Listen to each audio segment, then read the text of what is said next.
Everybody. Today we are going to talk about what I think is the best way to buy bulk material and the ways since January, the first of this year, that we have been working to save money. And yeah, I'm pretty excited to share those things with you today.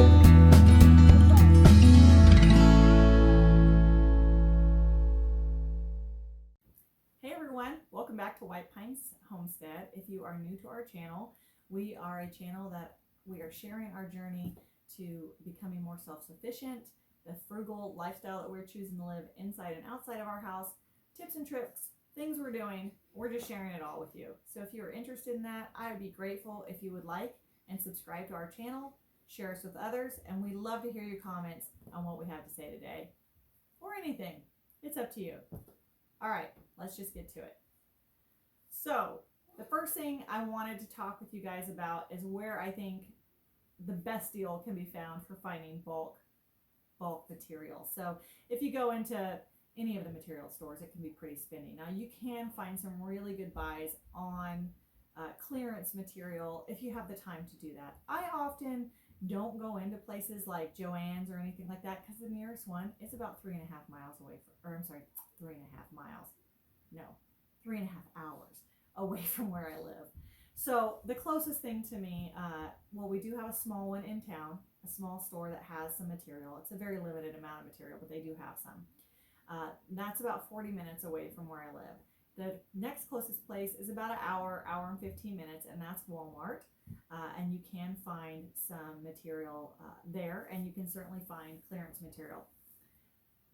But for the things that I'm wanting to use it for, or the way I'm using it, I guess, I just find that there is a more thrifty way to do it. So one of the things that I like to do are to go thrift store shopping, and I'm going to be doing that anyway. So that's, although I'm trying to be more cautious about that as well, because you can go crazy in the thrift stores too.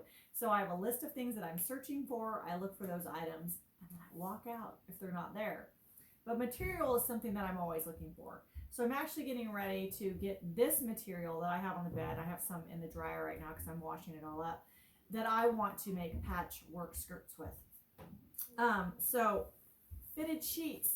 You'll find fitted sheets all the time. You don't always find the flat sheets. Sometimes you find the sets, but I find, and I'll buy them when I do, but I find that often there's a lot of these just fitted sheets that nobody wants. And, you know, they're like 50 cents to $1 for a fitted sheet because they think nobody's going to use those except for like drop cloths and things like that.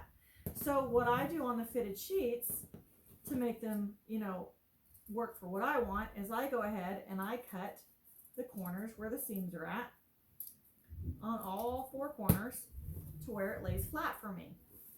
And I also cut off the elastic that's on here, and I save this because I can probably use that. In fact, I cut it with like 1 inch left on it in case I want to sew that to the top of something and use that for the elastic on whatever I'm making. And that could be all kinds of different things. So for the patchwork skirts, when I'm doing one for an adult size person, you do 10-inch squares. So you would just cut this into as many 10-inch squares as you can get, and you have all of that. So what I do is as I'm gathering materials, I bring them home and put them together into sets that I think that would look good together. So I have like this blue, and then I have this green, and then in this, a lot of people get rid of the flowered sheets and things because nobody really uses those. That's not the style now, but they look great in a patchwork skirt. So this has the green and this has the maroon, and the blue just kind of goes with it well. And then you'll find things like this, like someone might love this style. I don't. It's not my style at all. You might be able to hear my daughter in the background. But in a patchwork skirt, this looks great, and it has the purples and greens in it. So in that way, you can use them wonderfully. Another thing is if you have an abundance, and I have more than I need, of the reusable the cloth napkins, which is what we use in our home. But I didn't need these, and these are all nice and clean. They are not stained up in any way, and I'm actually collecting these and more. I'm going to keep looking because I plan to make a large quilt out of these for our bed. So that's a really, really affordable way to make a quilt. And then this one's super cute. I don't know what I'm going to do with this one yet. It might end up, I'm not sure. Something for Ruth Mary though. It's got the pretty little sparkly bows on it, and I think she'll really like that. So that is where I say, if you're looking for bulk material that you can make things out of, look at your sheets. I'm always looking for sheets. Yeah, and I've got a pretty good collection. This is actually, like I said, a set I'm trying to get ready to make a patchwork skirt. I think I'm going to have enough to make myself one and maybe my daughter. I don't know. Or I might not make one for myself at all right now. It might be for someone else. I haven't decided. So that's what I'm going to be doing. When I'm making the adult patchwork skirts, those are 10-inch squares. When I make the, like a teenager, someone that would be smaller than me, would be 8-inch squares. And then for the young ones, you make like a 6-inch square. So anyways, if you guys are interested in seeing me show you how I make a patchwork skirt, let me know, and I could do a video on that as well. Things we have saved money on since the first of this year, that always makes me happy.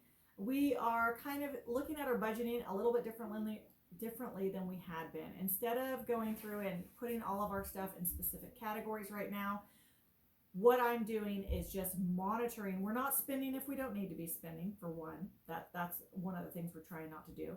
Second is that we are looking at what we are spending in what categories. So we are just really diligently paying attention to each thing we're spending money on. So that has helped us and is kind of opening our eyes to a few things. And it's also allowed me to catch a lot of things. So we do have a credit card that we use. It is a Visa card, but it has miles on it. It allows us to have airline miles, which is something that we use for Nick to go back and forth to work, or if we wanted to go on a trip or something like that. So it gets paid off every 2 weeks. That is the only reason we will allow ourselves to have it. But it allows us to get those airline miles to ship Nick back and forth up to Alaska to work. So that being said, I've been monitoring it. Like I said, I found in January, I found a charge for $216 from an internet service that I had canceled because we have a new internet provider now. And I called them up and I was like, well, what in the world is this charge for? You have to return some of their equipment, which I had done. They send you the box, you mail it back, all that got accomplished. And thankfully, they went ahead and just gave me that refund, no problem. And then in February, I was going through and I had 2 Amazon charges that had double charged me. They charged me on like the 13th, and then they charged me again on like the 15th for the same exact things. So I called them up and got those refunded. And thankfully, that was not an issue, and they went ahead and got those done. In January, we went in, we had AT&T as our cell phone provider, and we were paying $120 a month. That's with all the taxes. And that was as low as I was able to get it with them. I called multiple times, and I just monitor how much we were actually using, like data and all that kind of stuff. So we don't keep the plans that have all you can use, because we don't use that much, and we'd rather just pay less for what we actually use. So we both use less than 2 gigabytes of data a month, and I was able to switch us over to a plan with Cricket for $60 a month total. That's everything included. So $60 a month for both of our phones. They actually upped our gigabytes after we started with them to 5 gigabytes a piece. We'll probably never use all that. So we are golden and good to go in those plans. So that was $60 we saved.